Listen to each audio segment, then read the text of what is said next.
Hoje, essa mensagem é sobre família de Deus e família de sangue. Duas famílias, a da terra e a do céu. Todo mundo tem família de sangue. Talvez já o pessoal já morreu, todos, acontece, e a gente já não tem mais ninguém da família de sangue, mas de qualquer maneira todo mundo veio de alguma família. Da mesma maneira como o Senhor Jesus também, ele se fez homem e ele nasceu num lar, numa família, ele teve uma família. Porém, o Senhor nos fez, na cruz, na ressurreição, ele nos fez uma nova família, a igreja, e ele mostrou para nós a importância da família de sangue e da família espiritual. E esse texto, no meio desse texto, eu queria meditar nessa passagem para nós ver algo disso que Jesus traz para nós. De novo, Marcos capítulo 3, do verso 31 ao 35. E diz o texto então que chegaram a mãe e os irmãos de Jesus, ficando do lado de fora, mandaram alguém chamá-lo. Havia muita gente sentada ao seu redor. E lhe disseram: tua mãe e teus irmãos estão lá fora e te procuram. Quem é a minha mãe e quem são meus irmãos? Perguntou ele. Então ele olhou os que estavam assentados ao seu redor e disse: aqui está minha mãe e meus irmãos. Quem faz a vontade de Deus, este é meu irmão, minha irmã e minha mãe. Deixa eu orar. Obrigado, Senhor, por esse momento de igreja. Teu povo está aqui, ao redor da tua palavra. Como diz o texto, assentados diante do Senhor. Aqui então nós temos, Senhor, a tua palavra, e aqui nós, igreja, teu povo, nós nos reunimos diante do Senhor para ouvir a tua voz. Senhor, fala para o nosso coração. E através da palavra, da mensagem, muda nossas atitudes, muda nosso pensamento, muda o nosso coração. Porque é quem tu mais quer, o nosso coração, Senhor. Abençoa esse tempo no teu nome. Amém. Olhando para esse texto, em primeiro lugar, eu queria lembrar que em nenhum momento Jesus ele está rejeitando a família dele. Porque até quando, mesmo no momento que ele estava pendurado na cruz, ele se preocupou com a mãe dele. Maria estava lá e estava também João, o único discípulo. E ele disse para João então cuidar dela. Paulo disse lá na carta de Timóteo: se alguém não cuida de seus parentes, especialmente dos de sua própria família, negou a fé e é pior que um descrente. Um dos mandamentos da lei diz honrar pai e mãe. Então, Jesus não está rejeitando a família e dizendo que é errado a família de sangue.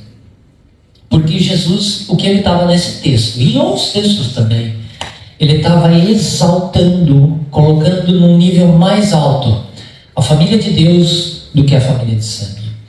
Muito mais importante é a família de Deus do que a família de sangue. Ele não está dizendo que não é importante. A palavra diz que é importante.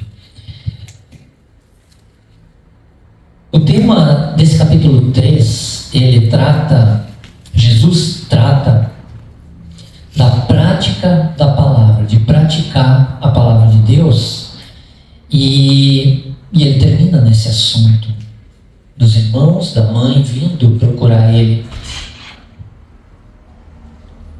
E se a gente lembrar que o maligno, ele não se importa da gente ouvir a palavra de Deus, ele não importa da gente, inclusive, aprender a palavra de Deus. A preocupação dele é que essa palavra não pode entrar no nosso coração. No momento que entrar essa palavra no nosso coração, a palavra diz que o cálice vai transbordar. Nós vamos ter frutos do Espírito. Então, o maligno sabe que olhar estudos, estudar e ler, estar aqui em comunhão com a igreja, tudo isso é importante, ele sabe. Mas ele vai desviar o nosso pensamento a todo momento para a gente, para aquela palavra, para a palavra de Deus não fazer sentido na nossa vida, para eu não olhar a palavra e dizer: é verdade, é isso que eu preciso fazer. E aí ela entrou no meu coração, e aí as atitudes vão mudar na minha vida. Essa é a preocupação dele. A verdade é que não só os religiosos judeus daquela época não entenderam a mensagem de Jesus e rejeitaram a mensagem de Jesus, não entenderam a missão de Jesus, mas a própria família não entendeu o que Jesus veio fazer. Esse texto é bem claro. E o que veio, entrando no texto, o que veio fazer a família de Jesus ali? Eles vieram correndo pedir para ele trocar o gás? Não. Quem sabe caiu a internet e aqueles irmãos inúteis dele não sabiam mexer no Não é isso que eles vieram fazer. A família, conforme o texto, ela estava preocupada com o bem-estar do Senhor. Preocupações do mundo por causa da alta demanda do ministério dele. E o que eles queriam ali é convencer ele a descansar. Vamos lá onde começou o texto, verso 20, um pouquinho antes. Diz assim, quando começou esse texto, que vai terminar com a vinda deles lá. Então, diz o verso 20, Jesus entrou numa casa e novamente reuniu-se ali uma multidão. Onde o Senhor estava, vinha gente de... quando eles sabiam, não tinha mais lugar. De modo que ele e os seus discípulos não conseguiam nem comer. Quando seus familiares ouviram falar disso, saíram para trazê-lo à força, pois diziam: ele está fora de si. No grego, está fora de si é perder o juízo. E no brasileiro, está fora da casinha. Que tem eu me lembro da mãe, frase da mãe: o que esse guri tem na cabeça? Quando ela ouvia falar que eu fiz alguma coisa, que tem na cabeça, e aí ia lá e dava um jeito de tirar eu no meio da gurizada ou daquilo que eu estava me metendo pelo meu bem. Então, nesse texto, Jesus estava fazendo a vontade do Pai, pregando o Evangelho, e a família dele, família de sangue, eles estavam querendo tirar Jesus do meio da vontade do Pai. Eles ouviram falar que Jesus entrou numa casa e lá tinha uma grande multidão e eles não conseguiam nem comer. Essa era a preocupação de Maria e dos irmãos. Foram para lá correndo, saíram, diz o texto, para trazê-lo à força. Não, à força. Ninguém vai conversar com ele. Pode vir para com essa bobagem. Está sem comer, quantas horas está aí pregando? fazendo a vontade do Pai. E ainda concluíram, ele está fora de si. Como está fora de si? Fazer a vontade do Pai agora está errado. A própria família de sangue. E Jesus já tinha deixado muito claro a distância que ele tinha com a sua mãe na multiplicação, quando ele transforma a água em vinho. Maria chega em Jesus e diz: o vinho terminou. Ela só informa para ele. E aí ele olha para ela e diz, lá no Evangelho de João, capítulo 2, tendo acabado o vinho, a mãe de Jesus lhe disse: eles não têm mais vinho. E Jesus respondeu: o que temos em comum, mulher?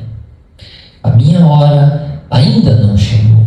Na versão Almeida diz: o que eu tenho contigo. E ele não fala mãe.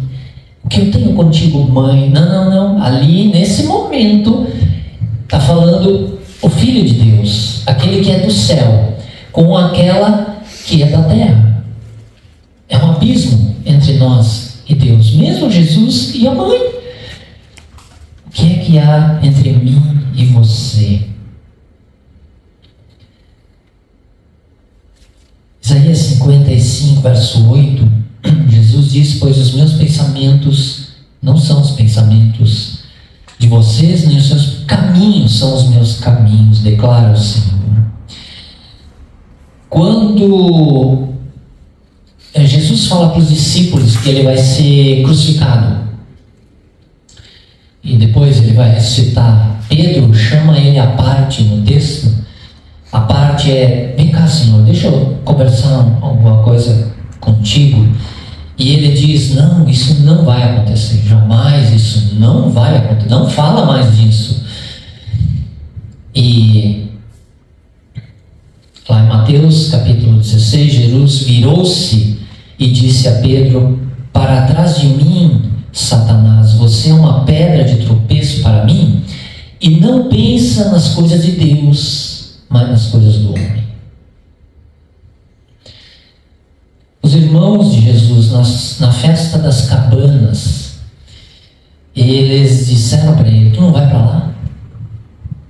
E ele disse: não, mas como tu não vai para lá?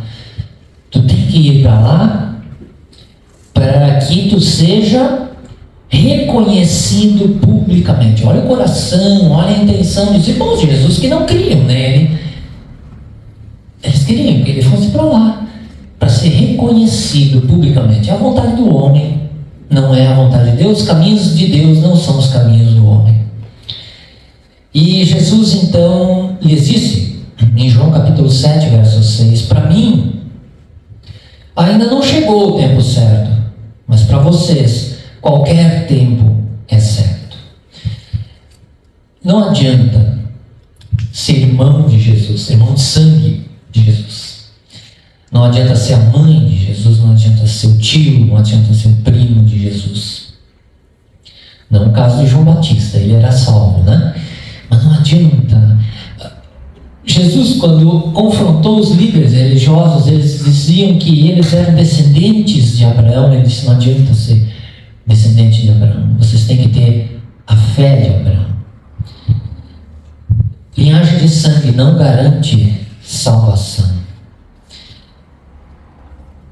Quem não tem o Espírito não tem a vida eterna. Paulo disse isso para os Coríntios: quem não tem o Espírito não aceita as coisas que vêm de Deus e não é capaz de entendê-las, nem em família de Jesus. Mas eu queria chamar a atenção para o último verso 35 do nosso texto.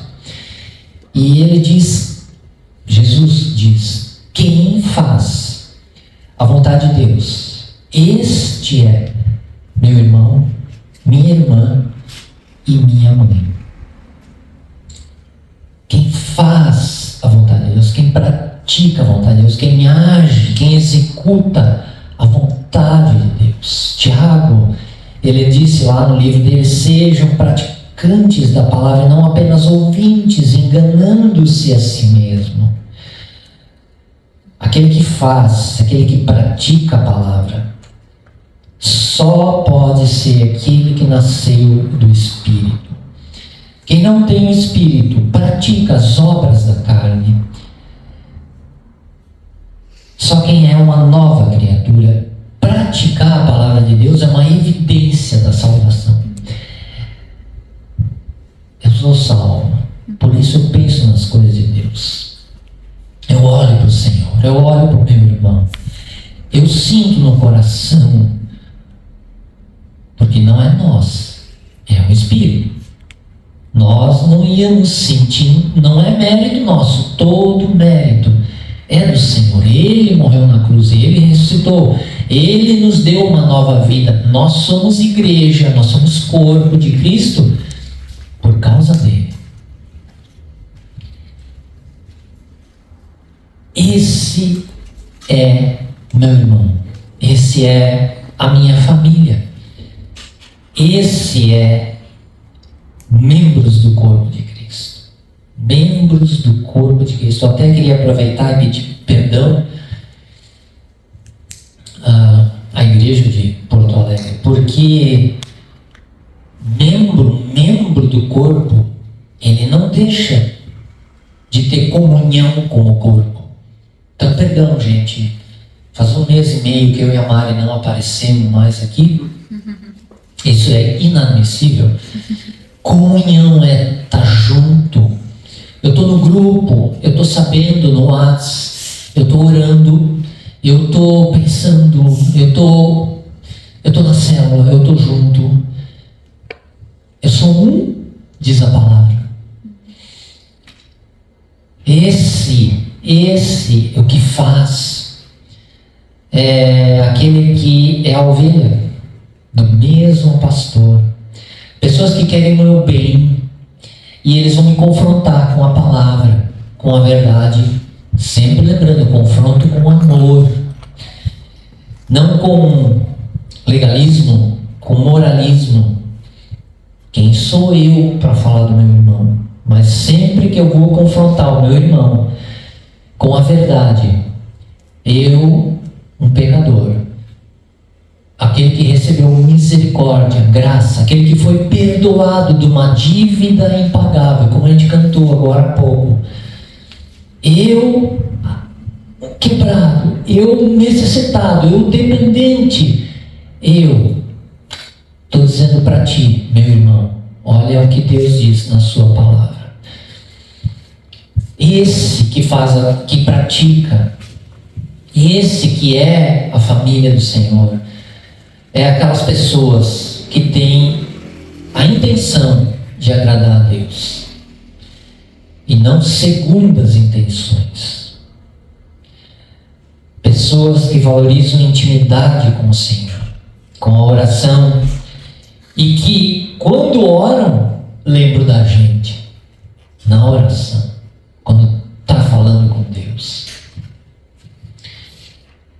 Esses são os que têm as primeiras intenções. Segundas intenções é como os irmãos de Jesus, que o objetivo deles era que Jesus fosse reconhecido. Eles não pensam nas coisas de Deus e estavam pensando nas coisas do homem. Lugar de ser reconhecido é no INL. Esse que faz a palavra, que faz a vontade de Deus, é aquele que tem comunhão no Espírito. Jesus disse que ele, assim que ele fosse ao céu, ele iria enviar o Consolador que habita hoje no meio dos eleitos, no meio dos salvos, no meio do povo, no nosso meio. E essa comunhão nós temos uns com os outros.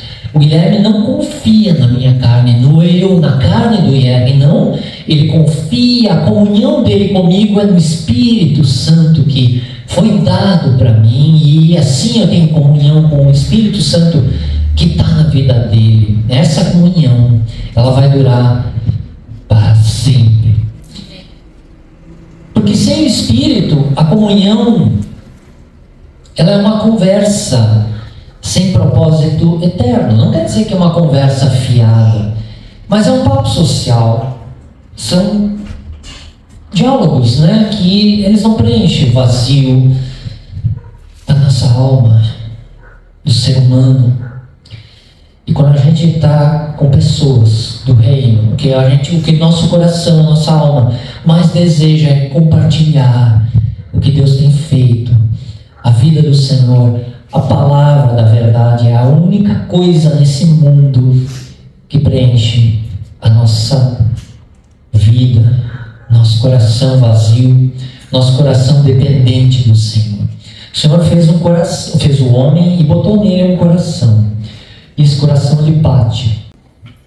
Ele bate com o ritmo cardíaco do corpo humano e bombeando sangue, porém esse coração ele fez com um anseio, com uma necessidade. E essa necessidade, o ser humano ele vai atrás de tudo que ele acha na frente para preencher essa necessidade. É um grito desse coração é um vazio que ele precisa ser preenchido, e sem Deus é uma agonia, é a agonia do inferno.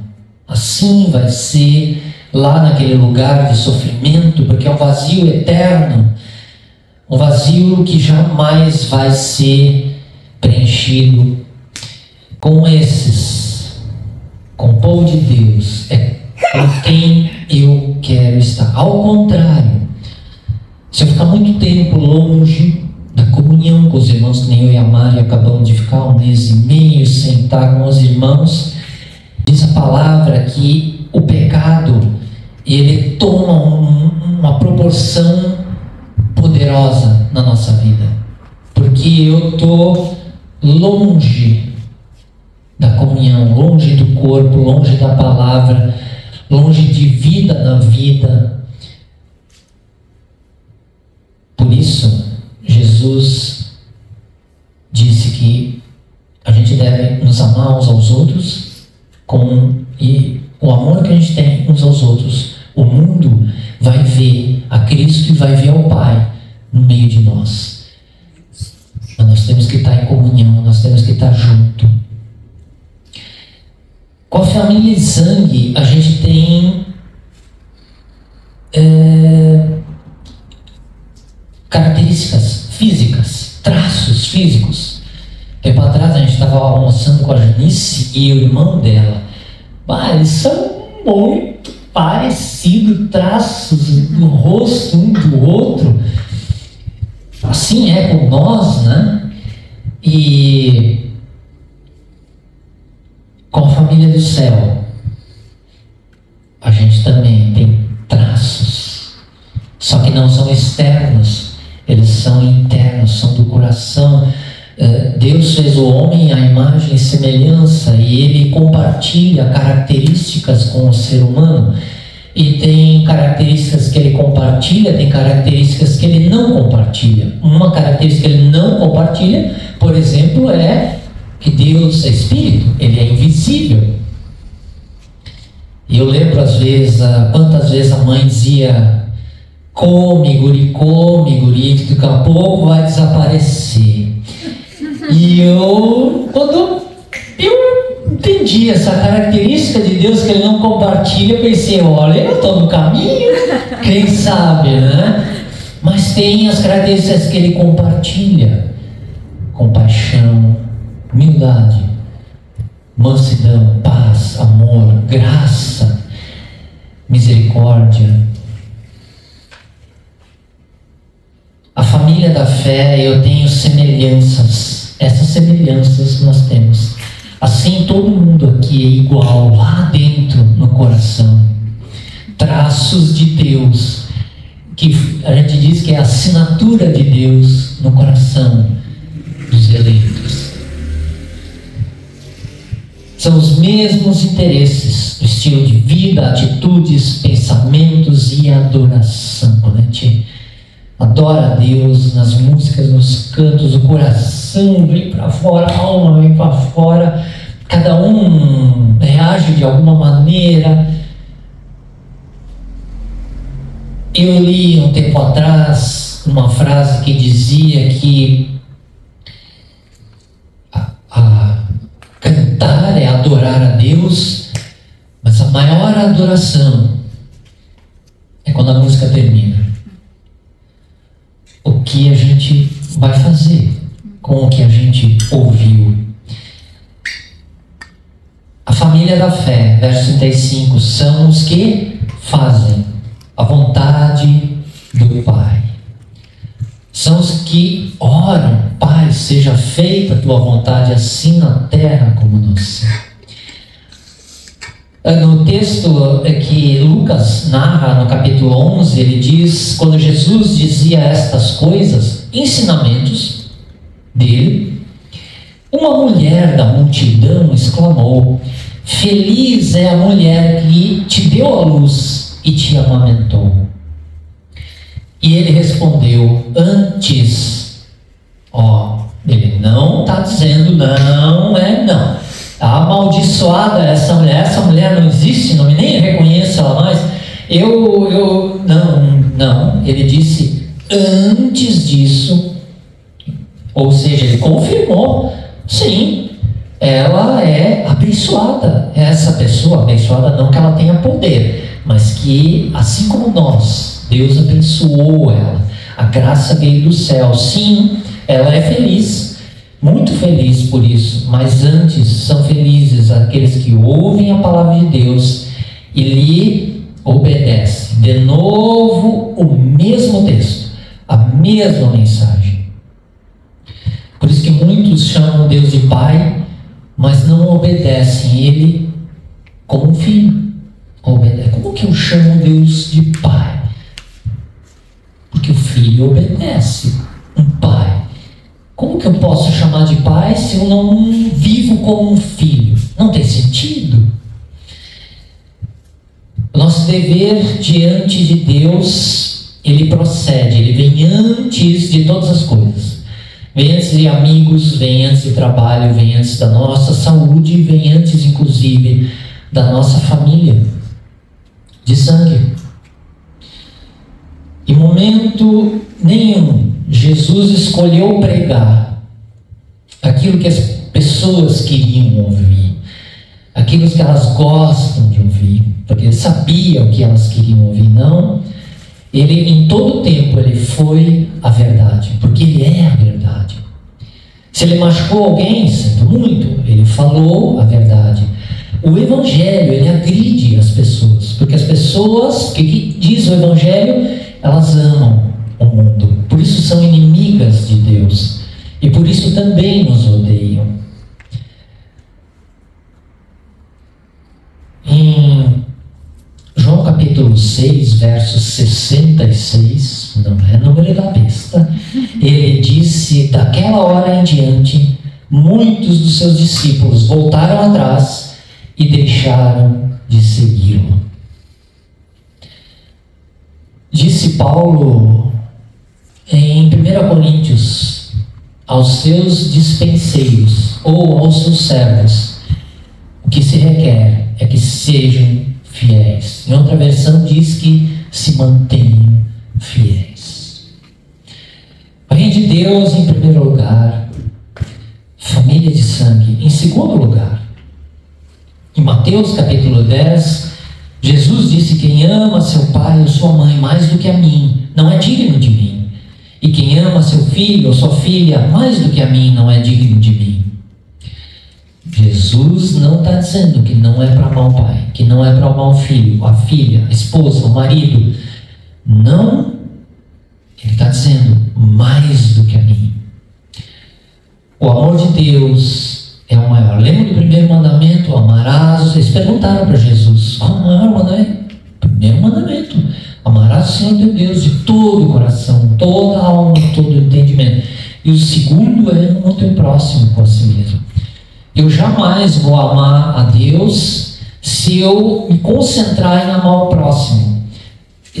Não, esse é o segundo mandamento, e disse Jesus, e toda a lei depende desses dois. Por isso que é o segundo mandamento. O primeiro é o amor a Deus. Ele vem antes de todas as coisas. E Jesus, de novo, não está dizendo que não é para amar as pessoas. Porque amar as pessoas sem amar a Deus é só um comportamento, é um legalismo, é fazer coisas. Eu dizer, eu preciso começar a parar de dizer isso, eu preciso começar a fazer aquilo. Mas e qual é o fundamento? É o coração em Deus, o coração entregue ao Senhor, ou é só um comportamento? Porque se for só um comportamento, é o primeiro conflito que surgir. Cada um vai para um lado e para o outro.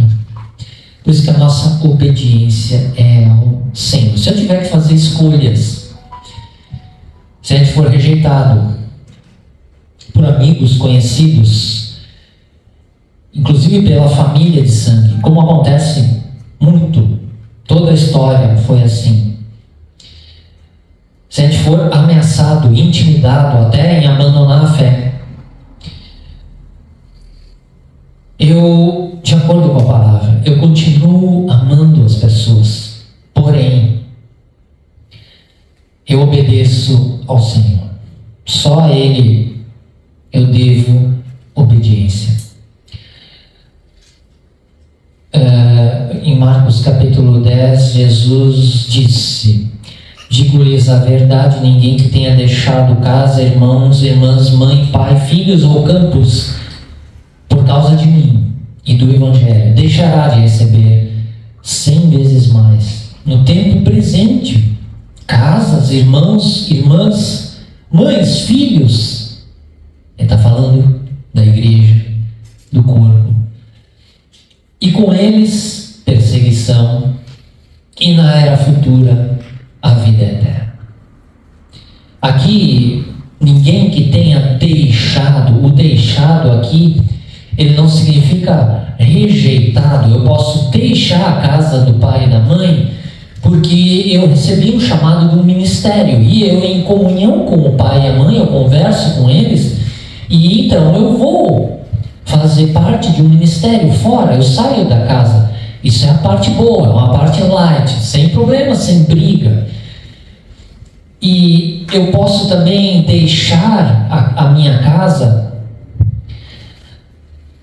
não porque eu abandonei a minha família, mas porque, mediante a fé, a minha família me rejeitou, me deserdou.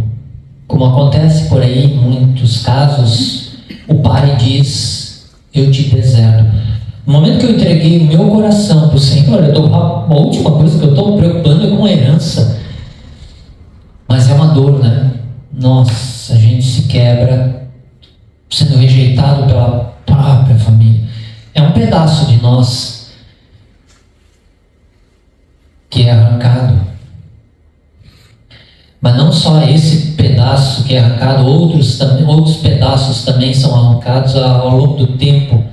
O Senhor promete que todos eles, a presença dele preenche. Na hora não é bem assim, claro, mas o Senhor, ele preenche toda a nossa necessidade, todos os nossos vazios, tudo o que acontece. Não há nada que Deus não veja, não saiba, e não há nada que Ele não possa fazer. Então eu não devo temer a homens, eu não devo temer aos amigão, aos colegas da escola. Somente ao Senhor eu devo honra e glória. Exploda-se o que aconteça, e Deus vai nos honrar. Quem eu mais honro? A família da fé ou a família que rejeita a fé?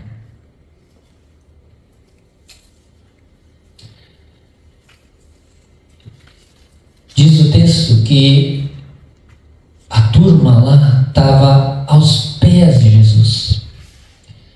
E diz o texto também que a família de sangue dele estava do lado de fora. Quem sou eu? Eu estou do lado de dentro, aos pés de Jesus. Os pés de Jesus é aos pés da palavra de Deus, como nós estamos aqui, ouvindo a palavra, porque Jesus é a palavra, é o verbo que se tornou homem, humano que se tornou carne. E Ele deixou a palavra para nós. Nós agora, nós estamos assentados ao redor de Jesus. E eu queria concluir essa mensagem lembrando que nós somos nova criatura. Na cruz e na ressurreição, Jesus nos fez novos. Nós somos o templo do Espírito Santo. Jesus, ele veio também, não só para nos salvar, mas para criar uma nova família. A igreja, corpo de Cristo, o lar dos eleitos, a casa do povo de Deus. Disse Paulo em Colossenses que ele nos transportou para o reino do seu Filho amado. Então, quem é a minha família? Verso 35, Jesus já disse: quem faz a vontade de Deus, este é a minha família. Meu irmão, minha mãe e minha irmã. Este é quem ama o próximo. Lembra do samaritano? Este é aquele que é fiel a Deus, como Abraão foi. E este que Jesus disse, ele é aquele que é amado por Jesus, como era o apóstolo João. É aquele que se arrepende dos seus caminhos, como Paulo, assassino de cristãos, matador da igreja. Esse é aquele que desvia do mal, como Jó, que tem o coração segundo Deus, como Davi, que permanece na sua palavra, como Isaías, que anda com Deus, como Enoque e como Noé. Esse é aquele que ama a igreja, como Jesus, que se entregou por ela. E essa família, nós, como diz o texto, ela está assentada ao seu redor. E da mesma maneira, como diz o verso anterior, verso 34, então Jesus olhou para os que estavam assentados ao seu redor. E ele disse: essa é a minha família. Obrigado, Senhor, por tua palavra, tua mensagem de poder, graça, de amor, de confronto com nossas ideias, que às vezes a gente está confuso, valorizando coisas do mundo, mas a tua palavra vem para nos dizer qual é a tua vontade, aquilo que tu valoriza. Então, Senhor, a tua igreja te diz: vem, Senhor, faz obra no nosso coração, tu que já mora dentro de nós, muda coisas que a gente tem para mudar, altera a nossa mentalidade, porque a tua palavra diz que a gente deve renovar a nossa mente, transforma coisas que estão presas, liberta nós, Senhor, de coisas que estão acorrentadas e que arrastam nós, como tua palavra diz, o pecado que nos cerca. Dá-nos olhos para enxergar. E tudo isso, Senhor, te pedimos por causa da tua graça. Nenhum mérito em nós, mas somente pelo Senhor. Abençoa, Senhor, esse corpo, essa igreja local que tem te servido, Senhor, aos teus servos, diz a tua palavra, se mantenham fiéis. Abençoa esses fiéis da tua casa. Pai,